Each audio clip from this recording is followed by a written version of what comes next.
Hi everybody, welcome back to the channel. Today we're going to be talking about plantain.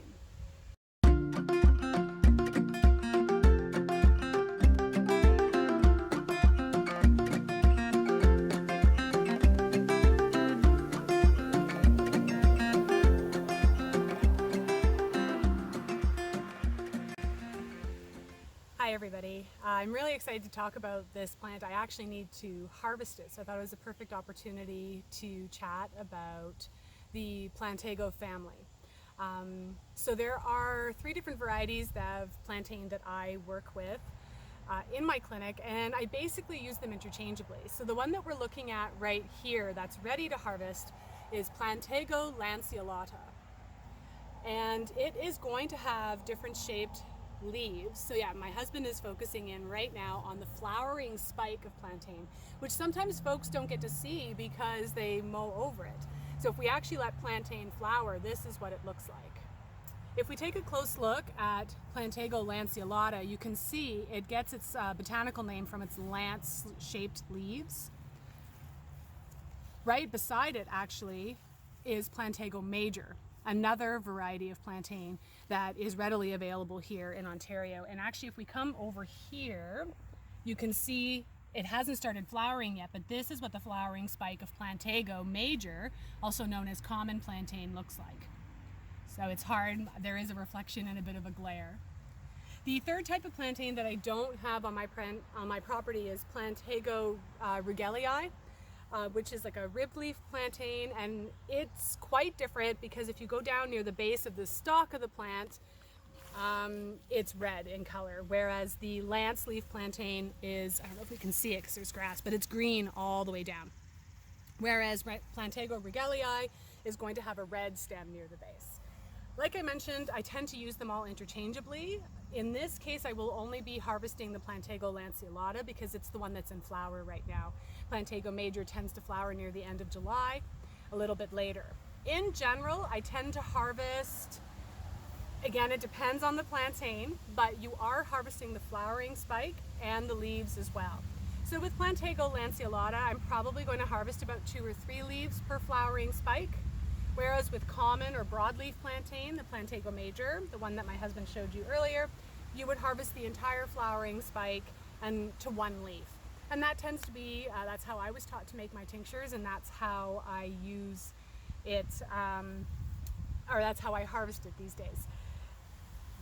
This is also a really great plant to get to know in terms of infusing it in a carrier oil of some kind, olive oil, sunflower oil, whatever your oil of choice would be, because it's a fantastic vulnerary. So that means it's a topical healer, and it's going to help to heal things like cuts, bites, scrapes, stings, wounds. It's antibacterial, so it's also going to fight any bacteria that may have gotten into the wound. And it's also known as a styptic, which means it's going to help to stop bleeding. Styptic is a term that we use when we're trying to stop bleeding topically. When we're trying to stop bleeding internally or slow bleeding down, usually in these cases it's things like excessive menstrual bleeding. That term would be hemostatic. When we use that term, I'm discussing internally. So I really like to have this plant. I infuse it every single year for my healing salves. It works very well. It's actually very drawing as well, and can be so drawing that it'll actually pull a stinger out. And if you're out hiking, or say you're out at the cottage and you get a wound or a cut of some kind, you can actually do something called a spit poultice.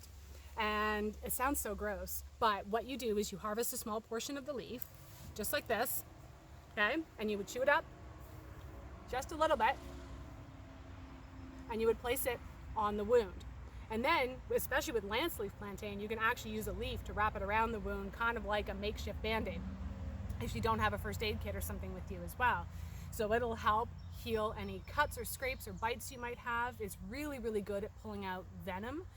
So if you've been bit by mosquitoes and they're really itchy, it helps to pull the itch out. So it's really fantastic for all types of topical conditions. And because of this healing property, it's also really good for things like internal GI inflammation, really good for things like gingivitis. It would make a really great mouthwash. I would use the tincture for that to help with things like bacteria in the mouth, any toothaches, those sorts of things, infected wounds, all of that. is the topical uses for this amazing plant. But as I mentioned, I do tincture it as well. And the main reason I do that is because it's one of my favorite detoxifying plants.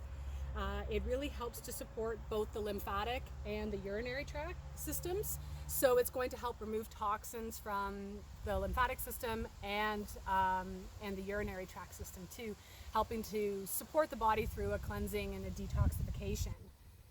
It's also a pretty decent immune stimulant, so I really like having it on hand for immune stimulating formulas, especially for kids, because it has a pretty mild flavor and taste to it as well. I'll get my husband to show you another close-up look of the broadleaf plantain, so you guys can see that one. Again, that one's Plantago major.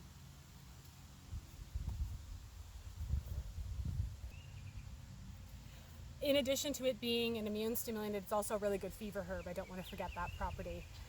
In general, this is a really, really safe plant. There doesn't really have a lot of toxicity associated with it. That being said, there are certain times in our lives where detoxifying is not a great idea.